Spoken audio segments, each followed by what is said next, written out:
आपको सांस लेने में परेशानी और सीने में तेज दर्द होगा। आपकी चखने और सूंघने की इंद्रियां काम नहीं करेंगी और आपकी सांसें ऐसी चल रही होंगी जैसे आप अभी अभी किसी 3 मंजिला इमारत की सीढ़ियां चढ़कर आए हों। ये लक्षण बताते हैं कि अब आपको अपने स्थानीय अस्पताल के आपातकालीन विभाग में जाने की जरूरत है। आपका इलाज कैसे होगा? आपको वेंटिलेटर पर कब रखा जाएगा? और कैसे आप पूरी तरह से स्वस्थ होने के बावजूद भी कोरोना के एक भयानक केस के शिकार हो सकते हैं? आप देख रहे हैं क्या हो अगर, और यह है क्या हो अगर आप कोरोना की वजह से अस्पताल में भर्ती हो जाएं। जल्दी करने से पहले अपने डॉक्टर को कॉल करें या अस्पताल जाकर अपने लक्षण बयान करें। आपको ऐसा इसलिए कर लेना चाहिए क्योंकि यह भी हो सकता है कि आपके स्थानीय आपातकालीन विभाग में ज्यादा लोगों के लिए बेड की सुविधा ना हो और आपको दूसरे अस्पताल में ले जाए जाने की जरूरत हो सकती है। या हो सकता है कि आपके लक्षणों को इतना गंभीर ना समझा जाए कि उसके लिए अस्पताल की जरूरत हो। तो बेहतर यही होगा कि एक बार फोन पर जानकारी ले लें। लेकिन एक बार भर्ती होने पर नर्स आपकी कोरोना की जांच करेंगी। ज्यादातर मरीजों के खून के नमूने लेने के बाद उनकी कई जांचें की जाएंगी। इसके बाद डॉक्टर आपके फेफड़ों की आवाज सुनेंगे और फिंगर मॉनिटर के जरिए ये देखेंगे कि शरीर में ऑक्सीजन का स्तर कितना है। ये क्यों किया जाता है? क्योंकि अगर आपको कोविड-19 की गंभीर समस्या हो चुकी है तो शरीर में ऑक्सीजन कम होने लगेगी।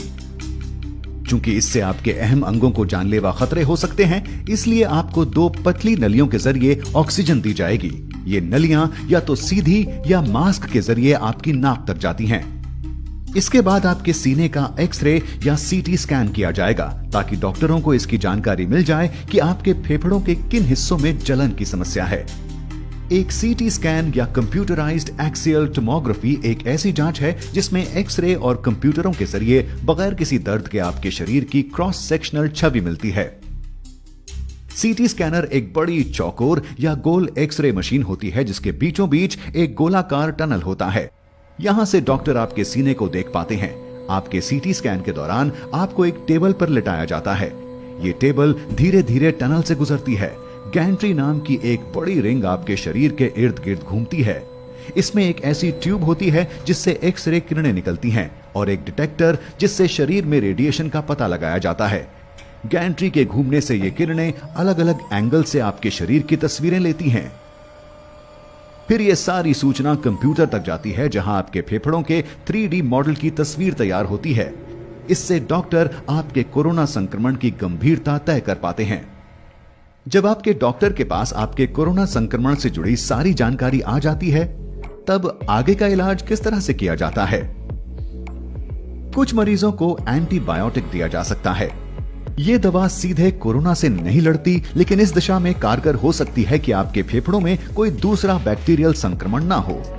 लेकिन चूंकि अभी खास तौर पर कोरोना के लिए कोई दवा नहीं है, ऐसे में सारी जिम्मेदारी आपके शरीर में रोगों से लड़ने वाले सिस्टम यानी इम्यून सिस्टम पर होती है। ऐसे में आशा यही है कि आपका शरीर वायरस से लड़ पाए और ये कि ऑक्सीजन थेरेपी और देखभाल आपके लिए कारगर साबित हों। अगर सब कुछ सही दिशा में जाता है तो आपका रोगों से लड़ने वाला सिस्टम धीरे धीरे वायरस को मार सकने जितने एंटीबायोटिक पैदा कर लेगा। लेकिन क्या हो अगर आपकी स्थिति और खराब होने लगे? ऐसे में हो सकता है आपको सांस लेने में दिक्कत, बुखार, तेज सर दर्द और उल्टी आने जैसी स्थिति का सामना करना पड़े। अगर खून में मौजूद ऑक्सीजन का स्तर ज्यादा गिरने लगता है, तब डॉक्टर आपके इलाज में तेजी लाते हुए आपको हाई फ्लो नेजल ऑक्सीजन पर रखेंगे। इसका मतलब ये हुआ कि एक मशीन आपके शरीर के तापमान के अनुसार साफ हवा को आपकी नाक में धकेल रही होगी। ऐसे में आपको 100% तक की कॉन्सेंट्रेशन में हर मिनट 60 लीटर जितनी ऑक्सीजन दी जा सकती है। हालांकि इसको लेकर एक चिंता यह भी है कि ऐसा करने से वायरस हवा में घुल सकता है और आसपास मौजूद मरीजों, कर्मचारियों या दूसरे लोगों को संक्रमित कर सकता है। इस खतरे से बचने के लिए कुछ अस्पतालों में नेगेटिव दबाव वाले कमरे होते हैं। ये अलग थलग बनाए गए ऐसे कमरे होते हैं जो एक खास तरह के वेंटिलेशन सिस्टम से लैस होते हैं। यहाँ की हवा उल्टे दबाव के चलते कमरे से बाहर नहीं जाती। इस हवा को यहाँ से एक फिल्टर सिस्टम के जरिए बाहर कर दिया जाता है। अफसोस इस बात का है कि हर अस्पताल में ऐसे कमरों की सुविधा नहीं होती। अगर हाई फ्लो नेजल ऑक्सीजन का तरीका काम नहीं करता, तब डॉक्टर आपकी जान बचाने की आखिरी कोशिश करते हुए आपको मैकेनिकल वेंटिलेशन पर रखेंगे। आपको आईवी के जरिए दवाइयां दी जाएंगी। मैकेनिकल वेंटिलेशन का पहला चरण एंडोट्रैकियल इंट्यूबेशन होता है। आपके सोने के बाद आपके डॉक्टर लैरिंगोस्कोप नाम के एक उपकरण का इस्तेमाल करेंगे। ये उपकरण एंडोट्रैकियल ट्यूब को उसकी सही जगह तक पहुंचाता है। डॉक्टर आपके सर को पीछे की ओर झुकाएंगे और लैरिंगोस्कोप को आपके मुंह के जरिए गले तक पहुंचाएंगे। यहां इस बात का खास ध्यान रखा जाता है कि ये आपके दांतों के संपर्क में ना आए। आपके डॉक्टर इसके बाद धीरे धीरे आपके एपिग्लॉटिस को उठाएंगे। ये आपके लैरिंग्स की रक्षा करने वाला हिस्सा होता है।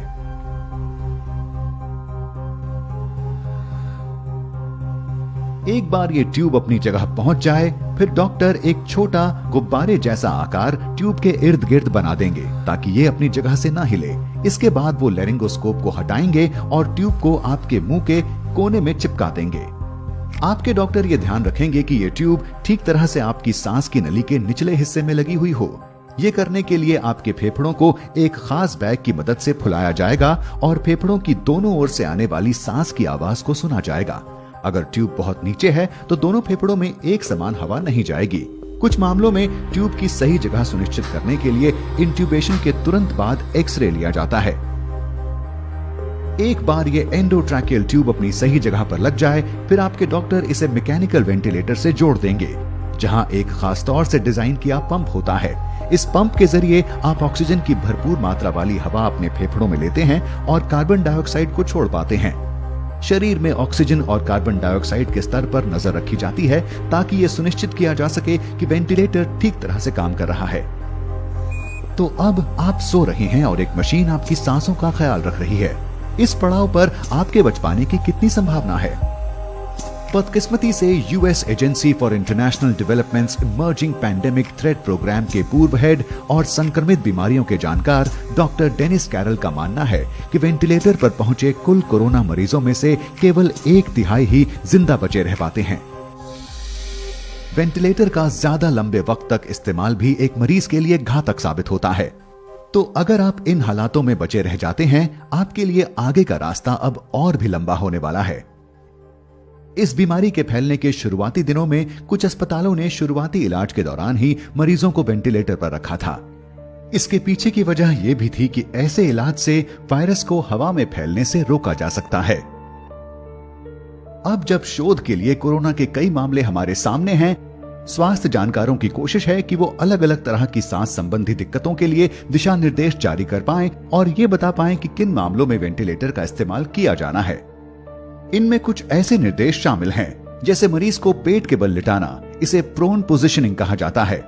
माना जा रहा है कि इससे फेफड़ों तक पहुंचने वाली ऑक्सीजन की मात्रा को बढ़ाया जा सकता है। तो ये सब जानने के बाद क्या वजह है कि ये वायरस कुछ लोगों में केवल एक छोटी सी बीमारी बनता है, लेकिन कुछ लोगों के स्वस्थ होने के बावजूद ये उनकी मौत की वजह तक बन जाता है? ऐसे मामलों के लिए यह कहा जा सकता है कि बड़ा नुकसान रोगों से लड़ने वाले सिस्टम के कमजोर होने से होता है, न कि खुद वायरस से। सीधे शब्दों में, जब आपके शरीर के किसी सेल को किसी बाहरी खतरे या वायरस का अंदेशा होता है, तो वो सबसे पहले खुद को खत्म कर लेता है। ऐसा इसलिए कि वो बाकी सेलों तक ये संक्रमण पहुंचने से रोक पाए और आपकी रक्षा कर सके। ऐसा इसलिए हो पाता है कि आपके इम्यून सिस्टम के सेल यानी मैक्रोफेजेस सिग्नल देने वाला एक छोटा प्रोटीन छोड़ते हैं जिसे साइटोकाइन कहा जाता है। इनमें से कई प्रोटीन सेल के मरने के पीछे की वजह होते हैं। जब कई सेलों में एक साथ ऐसा हो रहा होता है तो इससे टिश्यू का काफी नुकसान हो सकता है। स्वास्थ्य जानकार इस प्रक्रिया को साइटोकाइन स्टॉर्म कहते हैं। कोविड-19 होने पर नुकसान फेफड़ों के टिश्यू का होता है। इससे फेफड़ों की छोटी थैलियों की दीवारें एक तरह का तरल छोड़ने लगती हैं, जिससे निमोनिया होता है और खून में ऑक्सीजन की कमी होने लगती है। आपके ज्यादातर सेल साइटोकाइन के बेरोक स्तर के चलते दम तोड़ने लगते हैं। ये आपके फेफड़ों का तब तक नुकसान करता है जब तक वो ऐसी स्थिति में ना पहुंच जाएं जहां से सुधार मुश्किल है। आपका शरीर अब खुद का ही नुकसान कर रहा होगा। साइटोकाइन स्टॉर्म कोरोना के गंभीर मामलों के मरीजों में एक आम बात हो चुके हैं और कई मामलों में लोगों की मौत के पीछे की वजह भी यही है। आप में ये साइटोकाइन स्टॉर्म होगा या नहीं, ये काफी हद तक आपके जीन्स पर भी निर्भर होता है। H1N1 फ्लू वायरस के मरीजों में ये पाया गया है कि जिनमें ये साइटोकाइन स्टॉर्म आया वो काफी हद तक जेनेटिक कारणों से था। अब ये काफी हद तक संभव है कि बढ़ती उम्र के साथ ये जेनेटिक इम्यून विकार आप में भी विकसित हो जाएं। लेकिन ऐसी भी संभावना है कि आपके जीन्स में पहले से ही कुछ ऐसा हो जिससे आप कोरोना वायरस से संक्रमित होकर तुरंत साइटोकाइन स्टॉर्म की समस्या से घिर जाएं। यहाँ ये समझना जरूरी है कि साइटोकाइन स्टॉर्म की पूरी तस्वीर अभी हमारे सामने नहीं है और स्वास्थ्य समुदाय को इस बीमारी के सारे पड़ावों को समझने में अभी लंबा वक्त लगेगा। कई जानकारियों की दूसरे संस्थानों के जरिए पुष्टि होना अभी बाकी है। लेकिन अच्छी बात यह है कि दूसरी बीमारियों में काम आने वाले ऐसे तरीकों पर शोध जारी है जो साइटोकाइन स्टॉर्म को रोक सकें और कोरोना से लड़ सकें। साथ ही नए तरीकों की खोज की दिशा में भी लगातार काम किया जा रहा है। मौजूदा वक्त में ऐसी सैकड़ों दवाइयों पर खोज जारी है जो कोरोना से लड़ाई में काम आ सकती हैं। तो अगर आप इतने खुशकिस्मत हैं कि इस सब के बाद भी बचे रह सकें, तब आपको वेंटिलेटर से छुट्टी मिल सकती है। आपको शायद बहुत ज्यादा थकान महसूस हो, लेकिन अब आपको अस्पताल के आम वार्ड में रखा जाएगा। आप इस जगह तब तक रहेंगे जब तक आपके शरीर की ऑक्सीजन सुरक्षित लेवल तक नहीं आ जाती। इसके बाद आपको अस्पताल से छुट्टी मिल सकती है। आप घर जा सकते हैं और अपने परिवार और दोस्तों के बीच वापसी कर सकते हैं। मैं आशा करता हूं कि कोरोना की वजह से अस्पताल जाने पर आप ये समझ चुके होंगे कि क्यों हमें सावधान रहने की जरूरत है। कोरोना न केवल लोगों के स्वास्थ्य पर असर डाल रहा है, बल्कि यह हमारे जीवन के हर पहलू पर भारी पड़ रहा है। ऐसे में अगर अर्थव्यवस्था पूरी तरह से डगमगा जाती है, तब आप क्या करेंगे?